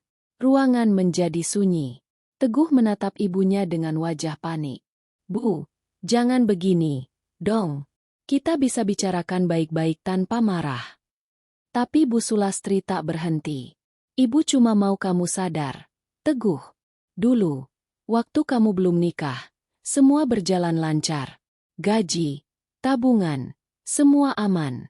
Tapi sejak kamu menikah, semua jadi berantakan. Rumah baru dibeli tanpa sepengetahuan ibu. Uang keluar entah untuk apa, dan sekarang menantumu malah menuduh ibu mengambil haknya. Rena menatap Teguh, berharap ia bicara, membelanya, menjelaskan bahwa semua tidak seperti yang dikira. Tapi Teguh hanya diam, menunduk dalam rasa bersalah yang membungkam. Saat itu, Rena merasa seolah seluruh dunia menindihnya. Ia ingin pergi, tapi kakinya berat. Ingin bicara, tapi suara tercekat. Akhirnya ia menarik napas panjang, lalu berkata dengan lembut tapi tegas. Saya tidak pernah menganggap uang itu milik saya, Bu. Tapi saya pikir, sejak saya menjadi istri Teguh, saya punya tanggung jawab untuk tahu bagaimana kehidupan kami berjalan. Saya tidak ingin apapun dari ibu, hanya ingin kejujuran. Bu Sulastri menatapnya lama. Ada kilat emosi di matanya. Tapi juga sesuatu yang lain mungkin rasa bersalah yang disembunyikan dalam-dalam. Namun sebelum sempat menjawab, Maya memotong dengan nada tajam. Kak Rena ini memang pintar ngomong, ya? Tapi dari dulu juga kelihatan. Kak Rena yang bikin Kak Teguh jauh dari keluarga. Kata-kata itu disambut gumaman pelan dari beberapa saudara. Rena hanya tersenyum kecil, meski matanya mulai basah. Kalau karena saya, keluarga ini jadi retak. Saya minta maaf, katanya perlahan. Tapi saya tidak akan minta maaf karena berusaha membangun rumah tangga yang jujur. Teguh menggenggam tangan Rena pelan, tapi Rena melepaskannya dengan halus. Ia berdiri, menunduk hormat pada Bu Sulastri, lalu berkata lirih. Terima kasih sudah menerima saya sejauh ini, Bu. Tapi sepertinya, saya harus pulang dulu sebelum kata-kata kita semakin menyakitkan. Ia berbalik. Berjalan keluar rumah tanpa menoleh lagi. Setiap langkah terasa berat, tapi juga seperti melepaskan beban besar dari dada. Di belakangnya, suara-suara masih terdengar samar suara Bu Sulastri yang marah, suara Teguh yang mencoba menenangkan, suara Maya yang menambah bara. Namun Rena tak lagi mendengarnya. Di luar, langit mendung. Hujan turun perlahan, seperti mengerti perasaannya. Ia berjalan melewati jalanan becek tanpa payung, membiarkan air hujan membasahi rambut dan wajahnya. Setiap tetes yang jatuh seolah mencuci semua luka yang selama ini ia simpan. Saat tiba di rumah, ia langsung masuk ke kamar, menatap foto pernikahannya di meja kecil. Dalam foto itu, ia dan Teguh tersenyum bahagia, tanpa tahu bahwa di balik senyum itu, masa depan mereka akan penuh badai. Ia mengelus bingkai foto itu dengan ujung jarinya, lalu berbisik pelan. Cinta itu bukan cuma tentang bertahan, tapi juga tentang tahu kapan harus berhenti melawan. Air matanya jatuh lagi, tapi kali ini bukan karena lemah, melainkan karena sadar. Luka yang terbuka ini mungkin menyakitkan, tapi justru dari sanalah kekuatannya tumbuh. Malam itu, Teguh pulang dengan wajah letih. Ia duduk di kursi, menatap Rena lama, tapi tak tahu harus mulai dari mana. Aku minta maaf, katanya akhirnya. Rena hanya tersenyum tipis. Aku juga. Tak ada lagi yang bisa dikatakan malam itu. Hanya dua hati yang duduk di ruang yang sama, tapi terpisah oleh kesalahpahaman dan luka yang belum sembuh. Dan di luar, hujan masih turun, seperti enggan berhenti, seperti perasaan yang tak pernah benar-benar bisa hilang. Hari-hari setelah pertemuan keluarga itu berjalan dalam keheningan yang panjang. Tidak ada lagi panggilan dari Bu Sulastri. Tidak ada pesan singkat dari Maya. Rumah yang dulu terasa sempit oleh amarah kini menjadi sunyi. Tapi keheningan itu tidak menenangkan. Bagi Rena, diam bukan lagi bentuk kesabaran, melainkan medan perang yang tak terlihat, tempat ia berjuang melawan luka, kehilangan, dan rasa kecewa yang tumbuh seperti akar di dada. Ia mulai sering terbangun di tengah malam. Tatapannya kosong menembus gelap kamar. Pikirannya berkelana ke banyak hal. Tentang rumah yang mereka bangun dengan penuh harap, tentang suami yang ia cintai namun tak mampu melindunginya, dan tentang seorang mertua yang pernah ia kagumi tapi kini membuat hatinya kering. Namun di tengah semua itu, perlahan tumbuh sesuatu yang baru, keteguhan. Rena mulai bekerja lebih giat. Ia menolak lembur hanya karena ingin mengalihkan pikiran. Ia sungguh-sungguh menata hidupnya lagi. Rekan-rekan di kantornya mulai melihat perubahan itu. Langkahnya lebih pasti, caranya berbicara lebih tenang. Namun di balik senyum itu, ada ketegasan yang tak lagi bisa digoyahkan. Sore itu, Rena duduk di ruangannya di kantor ketika atasannya datang membawa kabar tak terduga. Rena, perusahaan akan membuka proyek baru bulan depan. Kita butuh orang yang bisa dipercaya buat memimpin tim kecil. Aku pikir kamu cocok. Rena sempat terdiam. Ia tak pernah berpikir sejauh itu. Saya? Tanyanya ragu. Ya, kamu punya kemampuan manajerial yang baik. Dan selama ini hasil kerjamu stabil. Kamu sanggup. Senyum pelan muncul di wajahnya. Saya sanggup, Pak. Ucapan itu sederhana, tapi terasa seperti awal baru. Sejak hari itu, Rena punya arah yang jelas. Ia bekerja lebih keras. Tapi kali ini bukan untuk membuktikan pada siapapun, melainkan untuk dirinya sendiri. Ia ingin punya kendali penuh atas hidupnya. Tak ada lagi rasa takut untuk berdiri sendiri. Sementara itu, hubungan dengan Teguh masih datar. Mereka tinggal di rumah yang sama, tapi percakapan mereka hanya sebatas urusan sehari-hari. Teguh mulai sadar bahwa jarak di antara mereka semakin melebar. Ia berusaha memperbaiki, tapi Rena sudah tidak lagi sama. Ia tak lagi mudah diguncang oleh rengekan atau janji manis.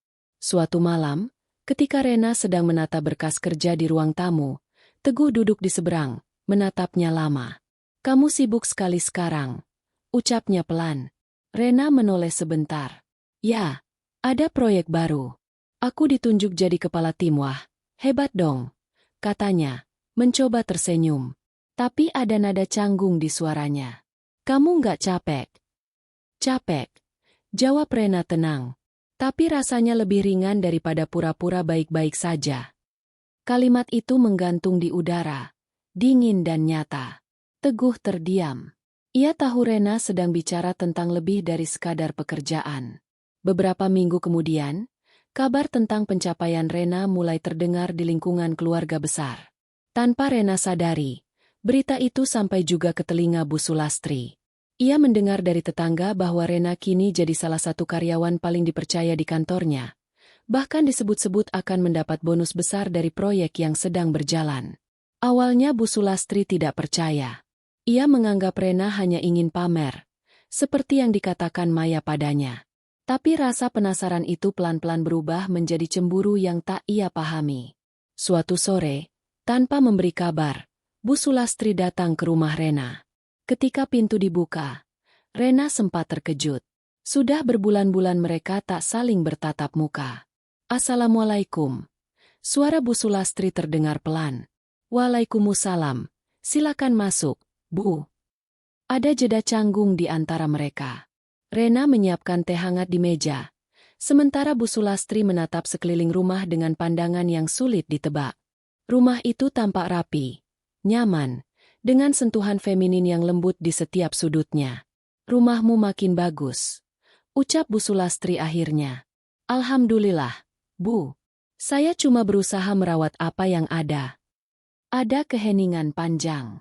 Lalu, tiba-tiba, Bu Sulastri menarik napas panjang. Rena, Ibu mau minta maaf kalau selama ini banyak salah paham. Ibu, cuma takut kehilangan Teguh.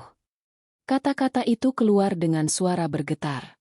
Untuk sesaat, Rena tak percaya pada yang ia dengar. Ia menatap wajah Bu Sulastri, melihat garis-garis lelah yang baru kini tampak jelas. Saya tidak pernah berniat merebut Teguh dari Ibu, jawab Rena pelan. Saya cuma ingin membangun rumah tangga yang jujur. Saya sayang pada Ibu, tapi saya juga ingin punya tempat di hati suami saya. Bu Sulastri menunduk, menatap cangkir teh yang sudah mulai dingin. Ada air bening di sudut matanya. Ibu tahu, tapi Ibu terlalu lama hidup sendirian. Waktu kamu datang, rasanya seperti semua berubah terlalu cepat. Rena menghela napas. Perubahan itu memang sering bikin takut, Bu. Tapi kalau kita terus menolak, kita tidak akan pernah tahu mana yang benar-benar bisa bikin bahagia. Keduanya terdiam. Tak ada lagi amarah. Hanya sisa-sisa luka yang kini mulai mengering. Namun, dari dalam kamar, Teguh keluar dengan wajah bingung. Bu, Rena. Ia menatap keduanya, lalu perlahan duduk di antara mereka. Ibu datang mau minta maaf, ujar Rena, menatap suaminya. Teguh menatap ibunya, lalu menatap Rena. Untuk pertama kalinya, ia melihat dua perempuan yang paling ia cintai duduk berdampingan tanpa pertengkaran. Ada kelegaan aneh yang merambat di dadanya. Bu Sulastri mengusap air matanya. Ibu cuma ingin kita baik-baik lagi. Ibu nggak mau mati dalam keadaan nggak rukun. Rena menggenggam tangannya. Kita mulai lagi, Bu. Tapi kali ini, tanpa rahasia, tanpa prasangka. Malam itu, setelah Bu Sulastri pulang, Rena berdiri di teras. Angin malam berhembus pelan, membawa aroma tanah basah sisa hujan. Ia menatap langit yang bersih, dengan bulan menggantung penuh. Ada ketenangan yang lama tak ia rasakan. Teguh mendekat dari belakang, memeluknya pelan. Terima kasih, bisiknya. Kamu yang paling kuat di antara kita semua. Rena tersenyum kecil. Aku bukan kuat, Guh. Aku cuma belajar untuk tidak terus menjadi korban. Ia menatap jauh ke depan. Hatinya tidak lagi sesak. Luka-luka yang dulu begitu dalam kini berubah menjadi bekas yang mengajarkannya banyak hal. Tentang kejujuran, harga diri, dan cinta yang tidak selalu harus dibuktikan dengan pengorbanan tanpa batas. Malam itu, untuk pertama kalinya, Rena merasa benar-benar pulang. Bukan ke rumah yang berdiri dari dinding dan atap, tapi ke dirinya sendiri. Kedamaian yang baru tumbuh di antara Rena, Teguh, dan Bu Sulastri tidak bertahan lama. Layaknya tanaman yang baru saja tumbuh dari tanah kering, satu tiupan angin saja bisa membuatnya rapuh kembali. Hidup memang tidak pernah membiarkan seseorang berlama-lama dalam ketenangan. Selalu ada gelombang yang datang, seolah ingin menguji seberapa kuat akar yang baru tumbuh itu bertahan. Sudah hampir 2 bulan sejak hari ketika Bu Sulastri datang meminta maaf. Hubungan mereka perlahan membaik. Rena mulai sering menelepon sekadar menanyakan kabar. Sesekali, mereka bertemu untuk makan siang bersama. Teguh pun tampak lebih tenang, seolah beban lama yang menekan bahunya telah sedikit terangkat. Namun, Rena tahu, kedamaian ini masih tipis. Ia harus berhati-hati menjaga setiap langkah agar tidak kembali jatuh ke jurang yang sama. Suatu sore, Rena baru pulang dari kantor ketika ponselnya berdering. Nama Tito muncul di layar. Sudah lama ia tak berhubungan langsung dengan kakak iparnya itu. Dengan sedikit ragu, ia menjawab, "Assalamualaikum, Mas Tito." "Waalaikumsalam. Rena, lagi di mana?" "Baru sampai rumah." "Ada apa, Mas?" Suara di seberang terdengar berat. "Mas mau ngomong soal ibu. Usaha yang Mas jalanin kemarin itu. Yang ibu bantu pakai uang bonus Teguh lagi susah, Ren. Modalnya hampir habis, dan Mas butuh tambahan dana buat nyelametin bisnisnya." Rena terdiam sejenak. Tambahan dana? Ulangnya perlahan. Iya. Ibu tadi bilang mungkin kamu bisa bantu dulu. Ibu tahu kamu baru dapat bonus dari proyek kantor, kan? Dunia seolah berhenti sesaat. Rena memejamkan mata, menahan napas panjang. Ia tahu kemana arah pembicaraan ini. Luka lama yang baru saja mengering kini disentuh lagi, seperti seseorang yang dengan sengaja menggaruk bekas luka hingga berdarah. Mas Tito, katanya hati-hati. Bonus itu rencananya mau aku pakai buat tabungan rumah tangga dan pendidikan nanti. Aku nggak bisa janji apa-apa dulu. Suara Tito terdengar kesal di ujung telepon. Ren, ini bukan soal pribadi. Ini buat bantu keluarga. Ibu juga setuju kalau kamu bantu. Lagian, kamu kan sekarang udah mapan. Rena mengatupkan bibirnya. Ia menatap keluar jendela, ke arah langit sore yang mulai memerah. Dulu, mungkin ia akan langsung mengalah. Tapi sekarang, hatinya berbeda. Ia tidak ingin lagi terjebak dalam rasa bersalah yang bukan miliknya. Mas, aku hormat sama ibu, dan aku peduli sama keluarga ini. Tapi tolong, jangan libatkan aku dalam urusan yang aku nggak tahu dasarnya. Aku bukan tempat menambal kesalahan siapapun. Tito terdiam. Lalu suaranya terdengar lebih dingin. Kalau begitu, Mas bilang aja langsung ke ibu. Jangan salahkan kalau beliau kecewa lagi. Telepon pun terputus. Malam itu, Rena duduk di ruang tamu tanpa menyalakan lampu. Hanya cahaya redup dari luar yang menembus tirai. Teguh yang baru pulang dari kantor mendapati istrinya dia menatap kosong. Kenapa, Ren? Tanyanya lembut. Rena menoleh perlahan. Tito tadi nelpon. Katanya usaha dia gagal. Ibu minta aku bantu. Teguh tertegun. Ibu minta. Kamu? Rena mengangguk. Aku nggak tahu kamu udah dengar atau belum. Tapi aku nggak sanggup lagi. Aku nggak mau terus jadi orang yang harus menanggung akibat dari keputusan orang lain. Teguh menghela napas berat. Aku ngerti, Ren. Tapi kalau ibu sampai tahu kamu nolak, dia pasti sakit hati lagi. Kata-kata itu menghantam dada Rena seperti batu. Lagi-lagi, yang dipikirkan adalah perasaan orang lain, bukan dirinya. Ia menatap suaminya lama. Kamu takut ibu kecewa, tapi kamu nggak pernah takut aku terluka. Teguh tidak menjawab. Ia tahu Rena benar, tapi seperti biasa, ia tidak tahu bagaimana harus bersikap. Keesokan harinya, Bu Sulastri datang tanpa kabar.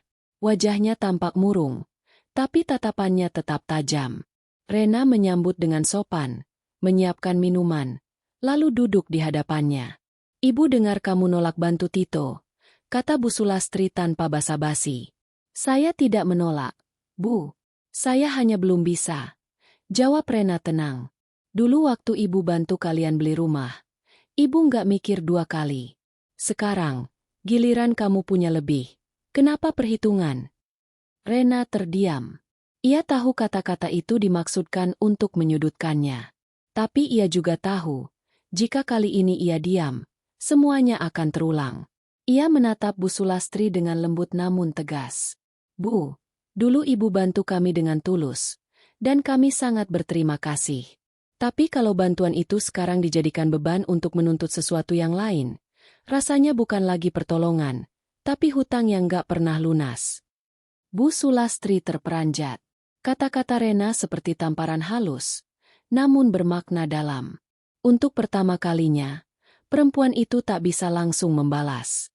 Rena melanjutkan, suaranya tetap lembut. Saya nggak menolak bantu keluarga, Bu. Tapi saya ingin bantu dengan cara yang benar, bukan karena rasa takut dianggap durhaka. Saya bekerja keras bukan untuk menyaingi siapapun, tapi untuk bisa berdiri di kaki saya sendiri. Keheningan menyelimuti ruangan. Hanya detik jam dinding yang terdengar berdetak lambat. Bu Sulastri menatap menantunya lama. Di matanya, ada campuran marah, heran, dan entah sedikit rasa kagum. Akhirnya ia berdiri, merapikan kerudungnya. Kamu memang berubah, Rena. Rena tersenyum tipis. Saya tidak berubah, Bu. Saya cuma berhenti takut. Bu Sulastri pergi tanpa banyak bicara. Tapi dari cara langkahnya yang lebih lambat dari biasanya, Rena tahu perempuan tua itu sedang berperang dengan egonya sendiri. Beberapa minggu kemudian, kabar datang. Usaha Tito benar-benar gulung tikar. Ia marah, menyalahkan semua orang, termasuk Teguh dan Rena. Keluarga besar kembali bergunjing, menyebarkan cerita bahwa Rena egois, bahwa ia hanya peduli pada dirinya sendiri. Namun kali ini, Rena tidak terguncang. Ia tetap menjalani harinya dengan tenang. Setiap kali mendengar bisik-bisik itu, ia hanya tersenyum. Dulu, setiap ucapan orang bisa membuatnya menangis, tapi sekarang, ia tahu siapa dirinya. Ia tak lagi butuh pembenaran dari siapapun. Suatu malam, Teguh duduk di samping Rena dan berkata lirih, "Kamu benar, Ren. Kadang aku terlalu takut bikin orang lain kecewa, sampai lupa menjaga orang yang paling berharga." Rena menatap suaminya, melihat penyesalan di matanya yang tulus. "Belajarlah, Guh," katanya lembut. "Bukan untuk membalas siapapun, tapi untuk jadi lebih kuat." Mereka saling diam setelah itu. Tapi kali ini, keheningan terasa berbeda. Bukan lagi jarak, melainkan pemahaman yang perlahan tumbuh di antara mereka. Di luar, angin malam berhembus lembut, membawa bau tanah basah dan suara serangga yang menenangkan. Rena menatap ke arah jendela, dan dalam hati, ia berbisik pada dirinya sendiri, tak perlu lagi takut diuji, karena yang telah luka dan bertahan tak akan mudah roboh. Malam itu, Rena menutup matanya dengan perasaan lega. Ia tahu, badai belum sepenuhnya berlalu, tapi setidaknya ia kini tahu caranya berteduh. Ia tidak lagi menjadi perempuan yang hanya diam dan menerima, melainkan seseorang yang tahu kapan harus bertahan, dan kapan harus berdiri tegak tanpa menunduk pada siapapun. Hari itu matahari terasa terik sekali, seperti sedang menyalakan api di langit. Udara panas menyusup lewat celah-celah jendela, menempel di kulit dan membuat napas terasa berat. Rena berdiri di depan cermin, menatap pantulan dirinya dalam balutan gamis sederhana berwarna krem. Di wajahnya tak ada riasan mencolok, hanya bedak tipis dan lipstik lembut yang sekadar memberi warna pada bibirnya yang pucat. Tapi di balik ketenangan itu, ada sesuatu yang berubah. Pandangan matanya tak lagi lembut seperti dulu.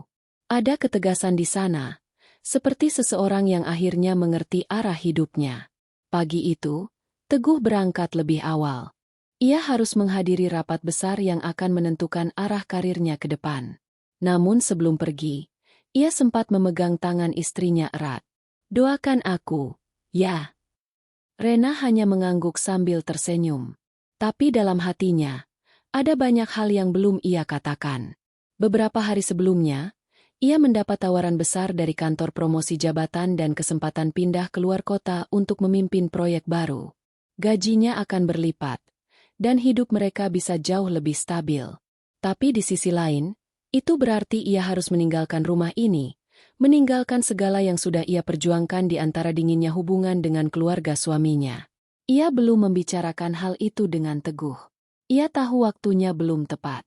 Tapi hari ini, sesuatu di dalam dirinya terasa pasti. Ia akan mengambil langkah besar itu, meskipun sendirian. Siang hari, Rena sedang menyapu halaman ketika sebuah mobil berhenti di depan pagar. Dari dalam keluar Bu Sulastri, wajahnya terlihat lebih tua, lebih letih dari terakhir kali mereka bertemu. Rambutnya yang dulu hitam pekat kini sudah mulai diseraki uban. Namun sorot matanya masih sama keras dan penuh gengsi. "Assalamualaikum," sapa Rena lembut, membuka pagar. "Waalaikumsalam." Bu Sulastri berdiri kaku di depan rumah, menatap sekeliling seolah ingin menilai setiap sudut. "Kamu lagi di rumah sendirian?" "Iya, Bu. Teguh ada rapat di kantor." "Boleh Ibu masuk?" Rena mempersilakan. Ia tahu, kedatangan Bu Sulastri tidak akan pernah tanpa maksud. Mereka duduk berhadapan di ruang tamu. Untuk beberapa saat, hanya suara kipas angin yang terdengar berputar pelan di langit-langit. "Aku dengar kamu mau pindah kerja," ucap Bu Sulastri tiba-tiba. Rena mengangkat wajah, sedikit terkejut. "Iya, Bu. Kantor menawari posisi baru di Bandung. Tapi belum aku putuskan." Bu Sulastri mendengus pelan. "Jadi kamu benar-benar mau ninggalin Teguh di sini?" Bukan ninggalin, Bu. Ini kesempatan bagus. Kalau semuanya berjalan lancar, Teguh bisa nyusul nanti. Bu Sulastri menatapnya tajam. Kamu tahu, Ren, perempuan yang meninggalkan rumah demi karir itu kadang lupa tempatnya. Aku cuma takut kamu nanti lupa siapa suamimu. Rena tersenyum tipis. Saya justru ingin memperjuangkan rumah ini, Bu. Biar kami nggak terus bergantung pada siapapun. Perkataan itu membuat Bu Sulastri diam sejenak. Ada rasa tersinggung yang muncul di matanya. Tapi juga ada sesuatu yang lain seperti bayangan penyesalan yang mencoba keluar. Namun tertahan oleh gengsi yang sudah terlalu lama berakar. Kamu selalu merasa paling benar, ya? Katanya pelan, nyaris berbisik. Padahal kamu nggak tahu gimana rasanya jadi ibu yang lihat anaknya perlahan menjauh karena istrinya. Rena menatapnya lembut. Tapi kali ini tanpa rasa takut. Saya juga tahu, Bu, gimana rasanya jadi menantu yang berusaha keras diterima tapi selalu salah di mata orang tua suaminya. Mungkin selama ini kita cuma sama-sama keras. Dan lupa kalau yang kita perjuangkan sebenarnya sama. Ucapan itu membuat Bu Sulastri tak bisa menahan air mata yang mulai menggenang di matanya. Ia buru-buru memalingkan wajah. Tapi suara isaknya pelan terdengar. Aku cuma takut kehilangan anakku, katanya lirih. Sejak ayahnya meninggal, cuma Teguh yang aku punya. Rena menatapnya lama. Lalu bangkit pelan dan duduk di sampingnya. Untuk pertama kalinya, ia merangkul Bu Sulastri dengan tulus. Ibu nggak pernah kehilangan. Kok, Teguh tetap anak ibu. Tapi tolong juga, jangan buat aku kehilangan diriku sendiri. Pelukan itu lama, seperti dua jiwa yang akhirnya mengakui betapa lelahnya mereka saling melawan. Hari-hari berikutnya terasa lebih tenang. Teguh tahu kabar ibunya datang, tapi ia sengaja tak banyak bertanya.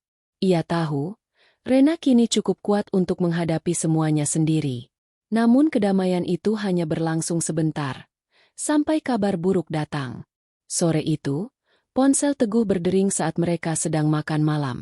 Wajahnya mendadak pucat. Ia menatap Rena, lalu berkata pelan. Ibu jatuh pingsan di rumah Tito. Katanya tekanan darahnya naik. Tanpa berpikir panjang, mereka langsung meluncur ke rumah Tito. Jalanan malam terasa panjang dan gelap. Rena menggenggam tangan suaminya erat, berusaha menenangkan, meski hatinya sendiri berdebar tak karuan. Sesampainya di sana, rumah sudah ramai. Maya menangis di ruang tamu, sementara Tito tampak mondar-mandir dengan wajah panik. Di kamar, Bu Sulastri terbaring lemah, wajahnya pucat dan dingin. Rena menghampiri, menunduk di sisi ranjang, menggenggam tangan mertuanya pelan. Bu, kelopak mata Bu Sulastri bergetar perlahan sebelum akhirnya terbuka. Pandangannya kabur, tapi begitu melihat Rena, air matanya langsung mengalir. Rena, suaranya serak. Maafin ibu, kalau selama ini ibu salah. Ibu cuma takut, bukan benci. Rena menahan tangisnya. Ia menatap wajah perempuan itu, wajah yang dulu menakutinya. Kini tampak begitu rapuh dan menua. Sudah, Bu. Jangan banyak bicara. Ibu harus istirahat. Bu Sulastri menggeleng lemah. Ibu cuma mau bilang, kamu perempuan kuat, Ren. Ibu salah. Harusnya dari dulu ibu belajar dari kamu, bukan melawan. Air mata jatuh tanpa bisa ditahan. Rena memeluk tangan mertuanya erat. Yang penting sekarang ibu sembuh, ya. Bisiknya dengan suara bergetar. Tapi malam itu, takdir berkata lain. Di tengah hening dan isak yang samar, napas Bu Sulastri perlahan melemah. Hingga akhirnya terhenti sepenuhnya. Dunia seolah membeku sesaat. Hanya tangis Rena yang terdengar, lirih dan patah, memecah sunyi. Hari pemakaman berlangsung dengan sederhana. Langit mendung seolah ikut berduka. Di antara pelayat yang berdiri menunduk, Rena tampak paling tenang. Wajahnya pucat, tapi matanya jernih. Ia menatap tanah merah yang perlahan menutupi jasad Bu Sulastri, sementara di dalam hatinya, ada perasaan yang sulit dijelaskan antara kehilangan dan kelegaan. Maya menangis terseduh di sisi Tito. Suaminya itu menunduk, diam, dengan wajah yang penuh penyesalan. Setelah semua selesai, ia menghampiri Rena yang masih berdiri di sisi makam. "Rena," panggil Tito pelan. "Aku minta maaf. Aku udah salah menilai kamu. Ibu sering cerita akhir-akhir ini. Katanya kamu yang paling sabar. Aku baru ngerti sekarang." Rena hanya tersenyum lemah. "Sudah, Mas. Sekarang bukan waktunya saling salahkan." Tito mengangguk, menunduk dalam. Ada air mata yang menetes di pipinya. "Kamu tahu, sebelum ibu meninggal, beliau bilang satu hal tentang kamu." Rena menoleh perlahan. "Apa itu?" Tito menatapnya. Suaranya bergetar. Katanya, "Rena bukan cuma menantu, tapi cermin yang menunjukkan siapa sebenarnya keluarga ini." Kata-kata itu menghantam dada Rena begitu dalam. Ia tidak tahu harus menjawab apa. Ia hanya menatap makam itu lama, membiarkan air matanya jatuh tanpa suara. Beberapa minggu berlalu. Hidup mulai berjalan kembali. Tapi kini, suasana rumah terasa berbeda, lebih hening, lebih lapang. Teguh sering duduk di teras setiap sore, menatap langit yang perlahan berubah warna, seolah mencari sosok ibunya di antara awan. Sementara itu, Rena akhirnya memutuskan menerima tawaran kerja ke Bandung. Bukan untuk lari, tapi untuk melanjutkan hidup yang baru. Ketika ia memberitahu Teguh, laki-laki itu hanya menatapnya lama, lalu tersenyum. "Aku ikut kamu, Ren. Aku udah terlalu lama tinggal di tempat yang bikin kita lupa siapa kita sebenarnya." Hari mereka berkemas menjadi simbol dari babak baru. Rumah yang dulu penuh kenangan manis dan getir kini kosong perlahan, hanya menyisakan gema langkah kaki dan bayangan masa lalu. Sebelum berangkat, Rena menatap sekeliling untuk terakhir kalinya. Di sudut ruang tamu, ada pot kecil berisi bunga anggrek yang dulu diberikan Bu Sulastri saat ulang tahunnya. Rena menunduk, menyentuh kelopak bunga itu dengan hati-hati. "Terima kasih, Bu," bisiknya pelan. "Akhirnya Ibu tahu. Aku nggak pernah berniat merebut apapun. Aku cuma ingin dicintai dengan cara yang sederhana." Ia tersenyum kecil, lalu melangkah keluar bersama Teguh. Mobil perlahan meninggalkan halaman, melewati gerbang yang kini terasa seperti batas antara masa lalu dan masa depan. Di kaca spion, Rena sempat melihat sekelebat bayangan, entah imajinasi atau kenyataan, sosok Bu Sulastri berdiri di depan rumah, tersenyum tenang, seperti akhirnya bisa pergi tanpa beban. Dan di dalam hati Rena, hanya ada satu kalimat yang bergema lembut. Kadang, cinta dan penyesalan datang bergandengan. Tapi yang benar-benar bertahan, hanyalah ketulusan yang tak lagi menuntut apa-apa.